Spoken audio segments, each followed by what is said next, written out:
Bonsoir à toutes et à tous, ravi de vous retrouver pour une nouvelle édition d'Au Quotidien. Nous sommes le jeudi 11 janvier et à la présentation ce soir, Laure Girard. Bonjour Laure. Bonsoir Colin, bonsoir à tous. Vos invités dans l'actu. Luc Ardouin et Dominique Loiseau sont membres du bureau de l'Association de protection de l'environnement et du patrimoine Sud Écomois. Ils sont riverains d'un projet d'usine appelé à Écomois et ils sont inquiets des conséquences environnementales de ce projet, mais aussi pour leur santé et celle des riverains. Et puis dans la suite... Deux invités également pour parler d'initiatives dans le domaine de la transition écologique. Benoît Plancheneau est consultant dans le domaine et créateur de solutions. Il est accompagné de Bertrand Langevin, directeur de l'association Centre d'études et d'action sociale 72. Ils vont parler d'un atelier le vendredi 12 janvier à La Flèche. Ça, c'est pour dans un instant. Tout de suite, place à l'actu.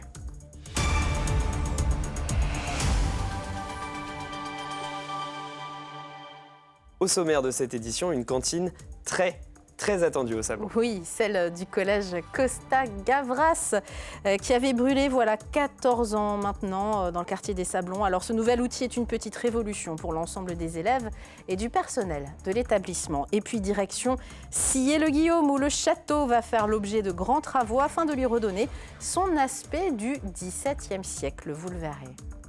On commence d'abord ce journal parce que depuis lundi, le nouveau restaurant scolaire du collège Costa Gavras au Sablon a ouvert ses portes. Jusqu'à présent, vous le savez peut-être, les élèves devaient changer d'établissement et rejoindre le collège Alain Fournier lors de leur pause déjeuner. L'expérimentation de la nouvelle cantine est mise en place pour 2 ans avec des tarifs minorés à 1 € pour enrayer la faible proportion de demi-pensionnaires au sein de cet établissement.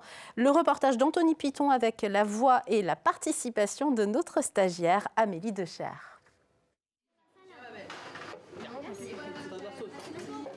Ces enfants ne sont plus privés de cantine.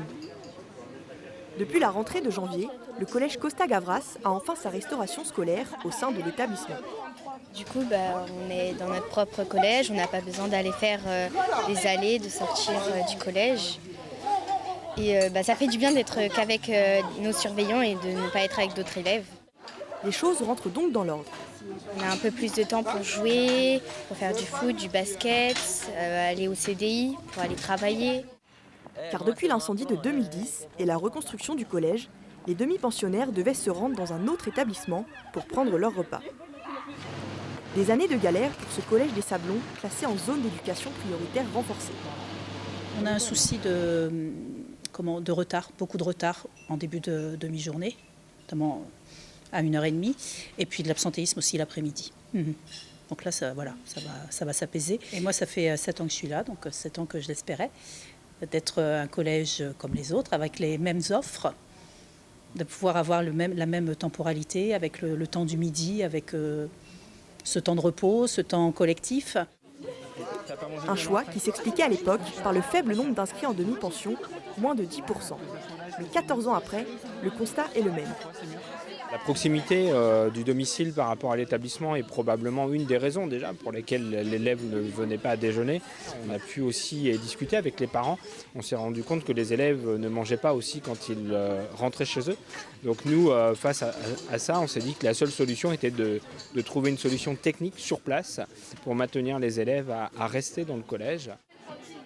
Aujourd'hui, 45 élèves sont inscrits à la cantine sur les 335 de l'établissement. Pour inciter les familles, le prix du repas a été fixé à 1 €, au moins pour les 2 prochaines années.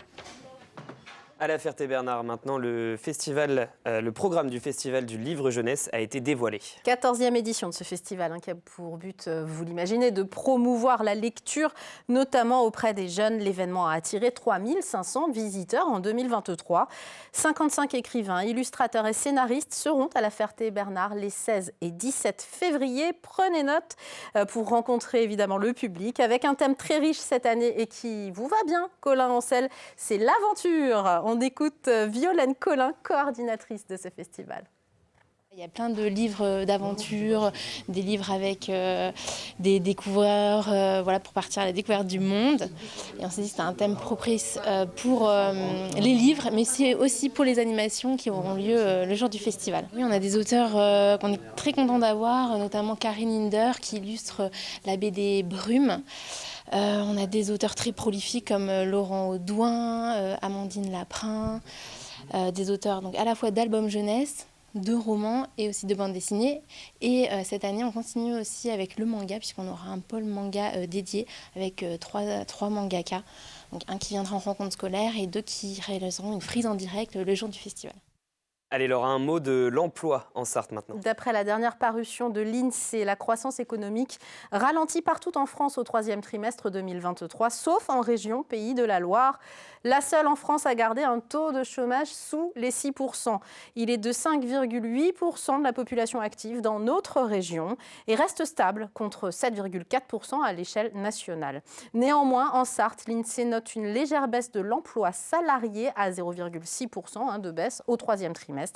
Les secteurs les plus touchés sont le bâtiment et l'industrie. Un projet d'usine à pelés de bois inquiète les riverains à Écomois. On en parle avec nos invités, tous deux présidents et secrétaires de l'association de protection de l'environnement et du patrimoine Sud-Écomois. Ou APEPS, on dit comme ça, j'imagine. Bonsoir, Luc Ardouin est avec nous, vous êtes président de l'association. Et à vos côtés, Dominique Loiseau, vous êtes le secrétaire de cette association.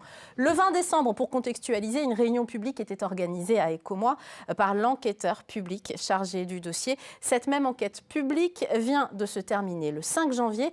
D'abord, est-ce qu'on peut expliquer clairement où va se situer ce projet d'usine de pelés à bois, Luc Ardouin ? Oui. Alors, avant tout, donc, je voudrais dire qu'on n'est pas contre cette usine de pelés, comme j'ai pu l'entendre dire, mais c'est surtout son emplacement.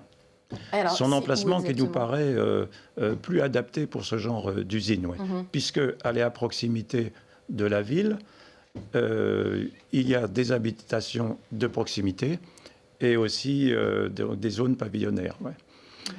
Dans une autre zone, on a une zone donc, d'activité. Et là, il y a des entreprises donc, qui ne sont pas trop loin.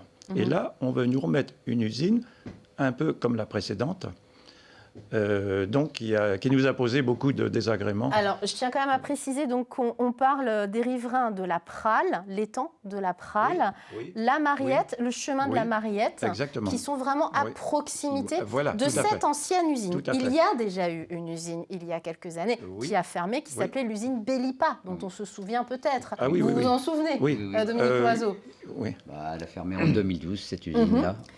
Et à l'époque, il y avait déjà des nuisances, évidemment, liées à l'activité de l'usine. Mais là, ça sera encore un plus, parce qu'avec le CSR, on ne sait pas où on va. Là. Alors, qu'est-ce que c'est le CSR ? C'est combustible solide de récupération. Alors voilà, parce que ce que vous craignez, et vous avez envoyé un communiqué à la presse sur ce sujet, ce sont évidemment les nuisances liées aux problématiques de santé et de santé publique.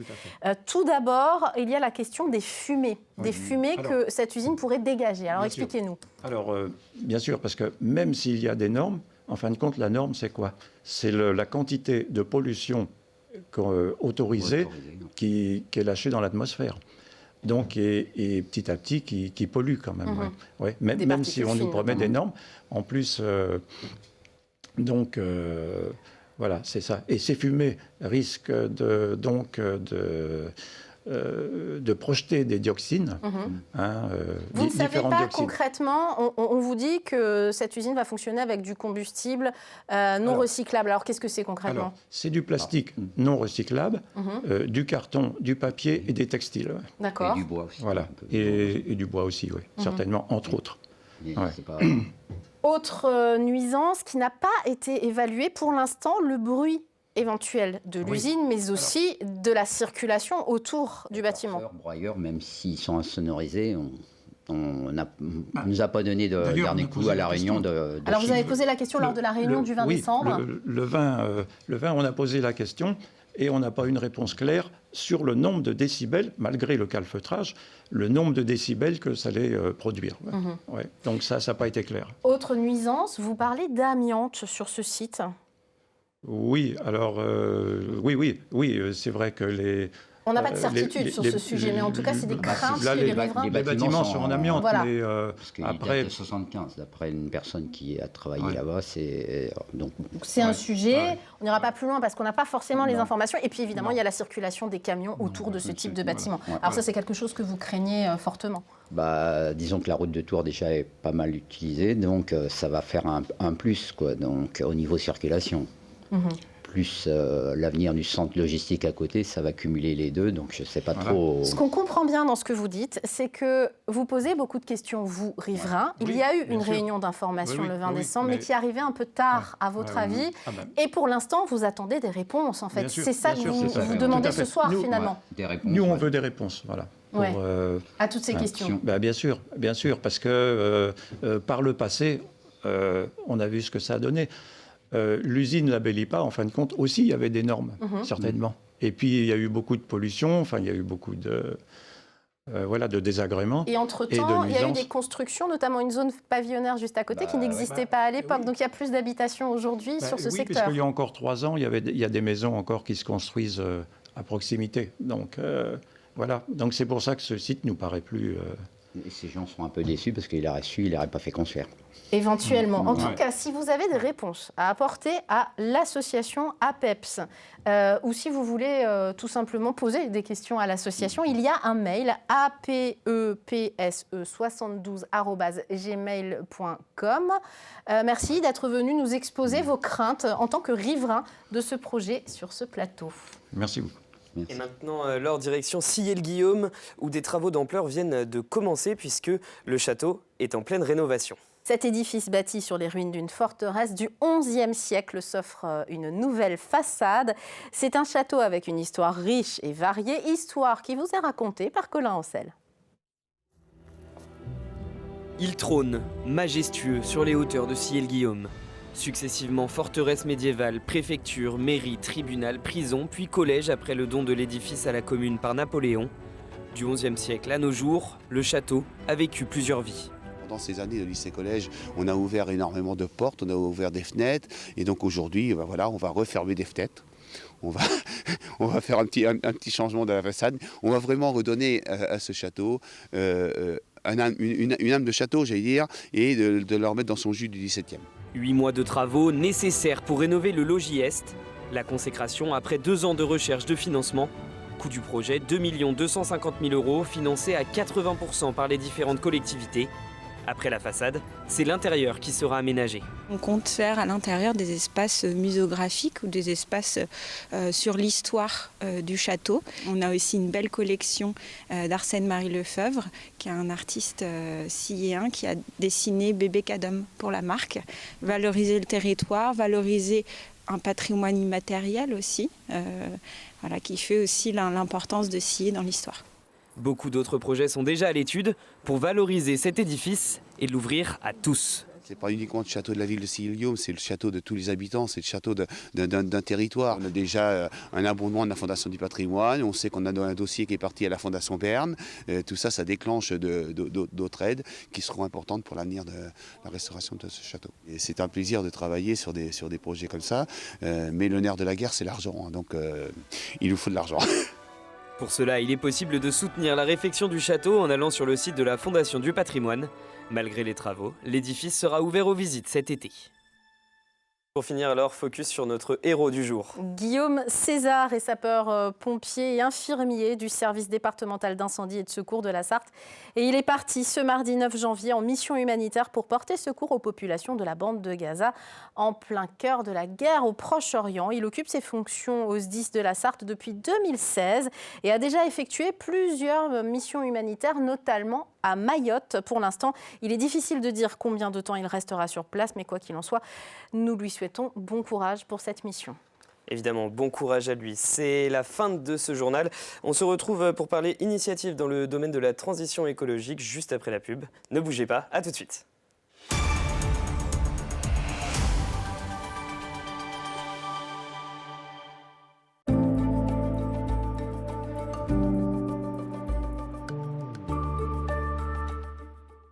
Bonsoir, bonsoir, messieurs, dames, ravi de vous retrouver pour ce nouveau bulletin météo. Merci de nous avoir choisis pour passer cette soirée ensemble avec pour ce jeudi soir un ciel plutôt bien dégagé sur l'ensemble du département de la Sarthe, mais également sur nos départements voisins.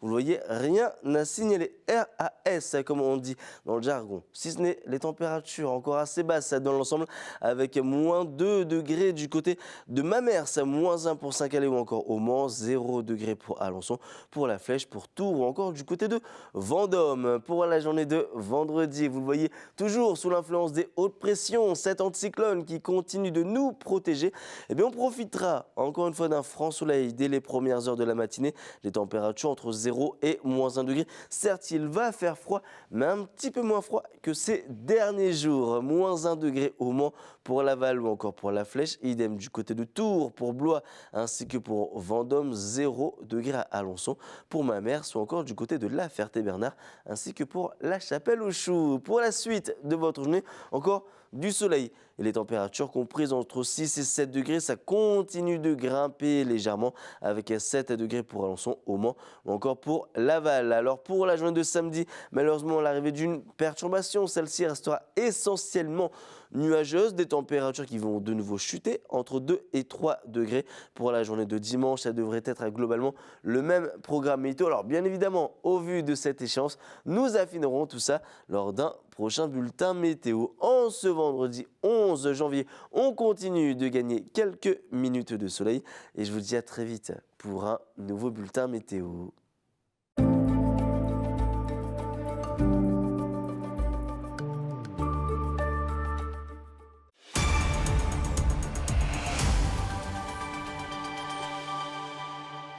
Bienvenue sur LMTV si vous nous rejoignez et bienvenue dans la suite. Ce jeudi, la qualité de l'air était particulièrement mauvaise à cause de l'utilisation massive des chauffages avec la venue du froid. Et ce vendredi, la situation s'améliore mais elle reste moyenne à dégradée sur la partie sud du département. Comme vous pouvez le voir sur cette carte, le niveau des particules fines inférieur à 2,5 microns reste important car le vent n'est pas assez fort pour les chasser.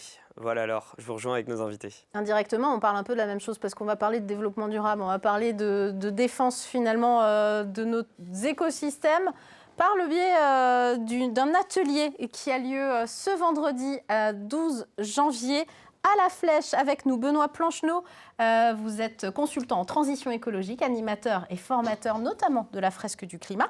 Et Bertrand Langevin est directeur de l'association Centre d'études et d'action sociale ou CEAS de la Sarthe. Cet atelier dont je parlais a lieu au CPIE de La Flèche, lieu-dit La Bruère. C'est juste à côté du moulin de La Bruère, si vous voulez situer. Et vous organisez un après-midi à la découverte d'initiatives. Qu'est-ce qui va se passer concrètement lors de cet après-midi, Benoît Plancheneau ? Eh bien, on va découvrir des initiatives, justement. En gros, on prend quelques minutes pour introduire le jeu, apprendre à se connaître. Et puis après, c'est parti, on utilise des cartes, on fait un point sur les enjeux, avec des cartes en jeu. Que je peux peut-être montrer comme ça. Ouais, donnez-les-moi même, si vous voilà. voulez, je vais les montrer. Et puis, s'il y a des enjeux, qu'il faut répondre aux enjeux climatiques, aux enjeux d'épuisement des ressources, etc., ça veut dire qu'il faut bien des solutions, des actions. Ça tombe bien, en fait, il y a plein de choses qui peuvent être faites, je sais pas, des jardins partagés, des systèmes de partage de services. La question qu'on me posait à chaque fois, c'est oui, mais en Sarthe, qu'est-ce qui se passe ? Oui, qu'est-ce qui se passe en Sarthe ? C'est ça, on est toujours en retard en Sarthe, il se passe rien par chez moi, etc. Et en fait, pas du tout. Et plutôt que de passer mon temps à devoir raconter à chacun son initiative qui pourrait l'intéresser, j'en ai créé un atelier, un jeu, inspiré de la fresque du climat. Et donc, on retrouve plein de choses. Donc, je les ai étalées devant moi. Il y a des épiceries engagées, il y a des potagers ou soit participatifs citoyens, soit des producteurs particuliers, des moyens de se déplacer, des moyens de se loger autrement, des moyens de partager autrement, etc. Et donc, il y a entre autres le CPIE de la Sarthe, donc lui qui est plutôt axé biodiversité, Et il y a aussi plein d'autres actions. Je précise pour ceux qui ne savent pas, c'est le Centre permanent d'initiative pour l'environnement. Et il y a une antenne à la Flèche, évidemment, le CPIE. Et donc c'est là que vous faites cet atelier de 14h à 17h. C'est ça. Et comme il y a plein d'initiatives qui ont été portées, entre autres, par le CEAS, ouais. le CEAS, alors on dit CES ou CEAS? Je dis CES.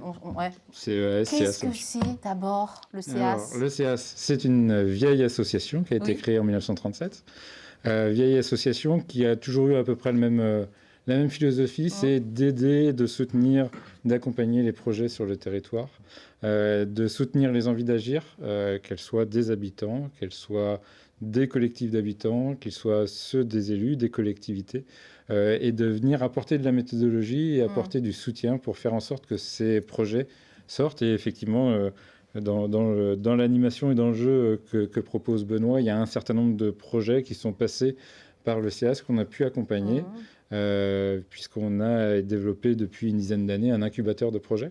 C'est pour ça justement que vous organisez ce type d'atelier, c'est pour promouvoir après des actions? Alors c'est pour faire connaître, mais c'est aussi pour montrer les possibilités, le champ du possible, de dire voilà, il y a des choses, il y a des besoins aujourd'hui, des problématiques qui existent autour de l'alimentation, autour de l'éducation, autour de la mobilité. Il y a des initiatives, il y a des choses qui existent. Et ce jeu, et c'est là où la coopération entre nous est intéressante, ce jeu permet de montrer à la fois les sujets, les problèmes, les sujets sur lesquels il y a des enjeux de développement de projet, mais également de dire il y a des choses qui existent et c'est possible. Et de valoriser aussi des projets que l'on a accompagnés ou pas. Ce vendredi, vous invitez des citoyens lambda qui sont intéressés par ces sujets-là, notamment environnementaux à venir, mais aussi peut-être des porteurs de projets, des gens qui auraient déjà des idées et qui ne seraient pas encore tout à fait en place et que vous pouvez aider, accompagner? Oui, je pense que la cible est très ouverte. C'est des personnes qui aimeraient entreprendre, aimeraient faire quelque chose, mais ils n'ont pas forcément l'idée ou ils n'ont pas forcément le sujet. C'est de venir les ouvrir, les sensibiliser à certains sujets. C'est des porteurs de projets qu'on accompagne déjà et qui permettent de rentrer en contact ou d'identifier des projets avec qui travailler. Et puis c'est aussi des porteurs de projets qui viennent et qui veulent comprendre un peu ce que c'est l'innovation sociale, l'économie sociale et solidaire. Et cet atelier-là permet une forme d'accession à ces enjeux-là. Le CEAS 72, c'est ça, c'est bien CEAS, propose d'autres ateliers bientôt et vous lancez notamment un appel à candidature. Pré-Incube, qu'est-ce que c'est? Pré-Incube. 3 fois par an, on organise des sessions d'accompagnement de pré-incubation de projets. Donc des personnes qui viennent avec un sujet, une idée de projet et qui souhaiteraient aller plus loin, essayer de se dire est-ce que mon projet, est-ce que mon idée peut être réellement un projet, peut se traduire par une activité citoyenne, entrepreneuriale. Et on offre la possibilité pendant 3 à 6 mois d'avoir un accompagnement collectif et individuel pour venir... Et c'est gratuit? Voilà, et c'est une offre qui est effectivement gratuite, financée par nos financeurs qui sont la région, le FEDER, la métropole et l'ADEME, puisqu'on a beaucoup de projets qui sont dans la transition écologique. Donc un accompagnement méthodologique pendant 3 à 6 mois. On en a 3 par an. Donc on a 3 appels à projets par an. Et donc le prochain appel à projet, il se clôture le 9 février. L'idée étant de recruter 6 à 12 porteurs de projets pour la prochaine session. Et il y en aura un nouvel appel à projet au mois de mars. Et là, en ce moment, donc, vous faites appel pour revenir aux ateliers que vous proposez également tout au long de l'année à Benoît, qui, je le disais, est consultant. Vous faites aussi la fresque du climat. J'y ai participé, c'est absolument passionnant. Ça dure 3 heures. On apprend 1 milliard de choses. On ressort avec l'idée qu'il va falloir s'y mettre tous, se retrousser les manches et se dire, il y a des petites choses simples à mettre en place. Est-ce qu'avec le recul, parce que vous êtes déjà venu en parler il y a plus d'1 an sur ce plateau, vous en avez fait beaucoup depuis, est-ce qu'avec le recul, notamment dans les entreprises, vous avez vu des projets se mettre en place concrètement suite à ce type d'atelier? Oui, après ça se met en place. Des fois, il faut aussi du temps. C'est pas parce qu'on a, je sais pas, on regarde un documentaire un jour qu'on va agir le lendemain. C'est sûr. Ce serait trop simple. On le fait avec aussi des collectivités et entre le moment où on fait l'atelier, qu'on met des idées sur une feuille, et qu'on essaie de lancer un plan d'action, il y a des choses qui vont se faire tout de suite. Et puis il y a des choses parfois qui ont besoin d'un deuxième déclic. Mais oui, je pense à une entreprise. La personne qui m'avait contacté, avec qui j'ai organisé, m'a dit l'autre jour, Ils m'ont surpris, je les ai retrouvés. Ça y est, ils voulaient lancer le jardin partagé, ils voulaient lancer le vélo. J'ai dit, mais super. Et en fait, ça veut dire qu'il y a des gens qui sont moteurs et ça va embarquer ensuite les autres.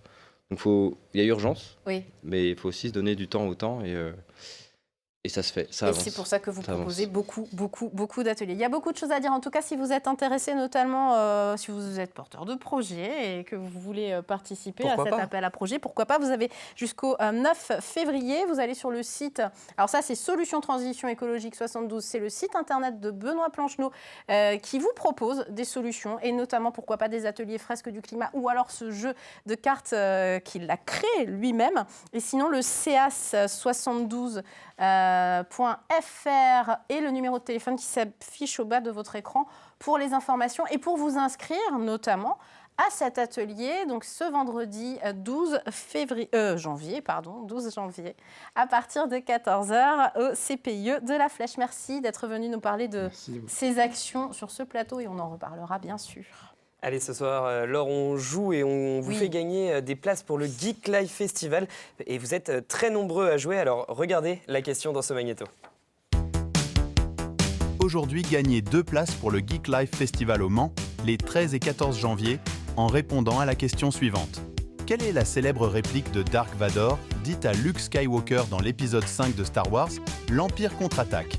Tu es mon fils? Je suis ton père? Ou j'ai tué ton père? Envoyez votre réponse par mail à jeu@lmtv.fr. Bonne chance à tous. Comme toujours, c'est très dur. Alors ce jeudi, attention, vous n'avez que 45 minutes pour jouer et répondre à cette question à partir de maintenant, là en direct, car vous êtes très nombreux à tenter votre chance en ce moment. Donc merci aux participants, je le précise, de mettre dans leur mail leur nom, leur prénom, éventuellement leur commune de résidence, mais surtout un numéro de téléphone auquel on peut vous joindre. Ce jeudi soir, les gagnants seront prévenus par mail dès ce soir à 19h45. Alors à vous de jouer.